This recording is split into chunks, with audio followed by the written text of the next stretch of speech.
At first, this is a question that looks really scary. It talks about circles, it has this equation, there's a lot going on. So I'm going to start by reading it. The circle in the xy plane has a diameter with endpoints 3, 5, and 3, 15. An equation of this circle is x minus 3 quantity squared plus y minus 10 quantity squared is equal to r squared, where r is a positive constant. What is the value of r?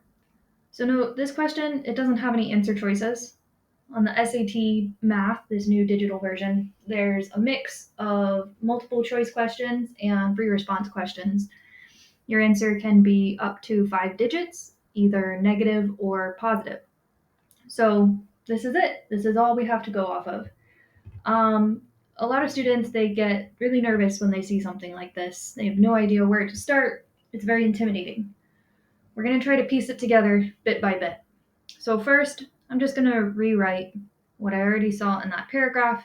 Just let it look at me on its own. Maybe it'll be a little friendlier just right there by itself. 3, 5, 3, 15. I'm going to do something else that just makes me feel comfortable, which is plot those points. Now, it doesn't have to be a super great graph. I actually didn't do this all that well because now I don't have room for 15. So really I'm just going to draw all the way up in there so I can show that 15, and it's right about here. So what are endpoints?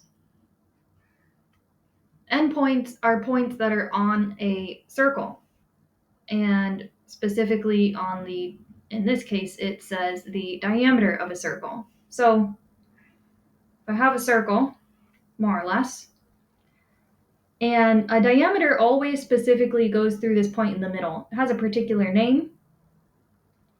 This point's called the center. So the diameter goes through the center from one edge of the circle to the other. And so then these points where it passes through the circle are called the endpoints. So that one right there is an endpoint, and this one over here is also an endpoint. So it looks like the endpoints they provided for us, though, they're not ones like this going horizontally. They're actually endpoints for a diameter that was drawn in this direction, passing through the center. Okay? So we've got an endpoint actually up here and down here. So what I'm saying is I could draw in, if I wanted to, I could make a very rough sketch of this circle, and it would look something like this smushy potato that we've got here. And so that diameter, I can figure out the length of that diameter. Now, this is where the question at first seems very difficult, but now we're starting to see, oh, it's not that bad as far as the math goes. And that's because since both of them have an x coordinate of 3, these points are straight up and down from one another. Therefore, when calculating the diameter, I only need to measure what that vertical change is, what that change in y is. That's it, okay? And so the vertical change, well, it's going from 5 to 15. Therefore, that distance is 10. So I can say that the diameter is 10, okay? And so then now, that's kind of phase 1 of this problem. We'll leave that off to the side. Now, phase 2 of this problem is looking at this equation here and figuring out what to do with it.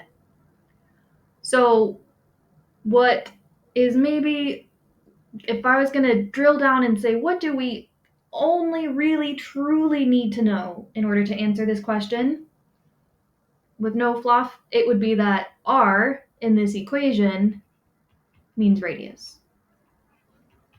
And that's it, really. Okay? Now, I can talk more about this equation another time, but for right now, let's say we need to know what the radius is. What we've already figured out is that the diameter is 10. So now we need to know, well, what's the relationship between a diameter and a radius? Well, if the diameter is a length that goes entirely across the circle through the center, so if this whole thing is the diameter, then just half of that from the center to one of the edges, it doesn't matter which one, is going to be called the radius. So if I know that the diameter is 10, then I know that the radius is 5. And that's it. So you can either end this video here or stick around if you want to learn a little bit more about this equation. So the standard equation of a circle is x minus h quantity squared plus y minus k quantity squared is equal to radius squared. So when I see this x minus 3, what that tells me is that h is equal to 3. It's in that spot. And that k is equal to 10. Not negative 3 and negative 10. Notice the equation itself has a negative sign, but positive 3 and positive 10. So what does this h and k mean? Well, h and k represent the point that is at the center of the circle. So this has told us that the center is at the point 3, 10 is the center of this circle.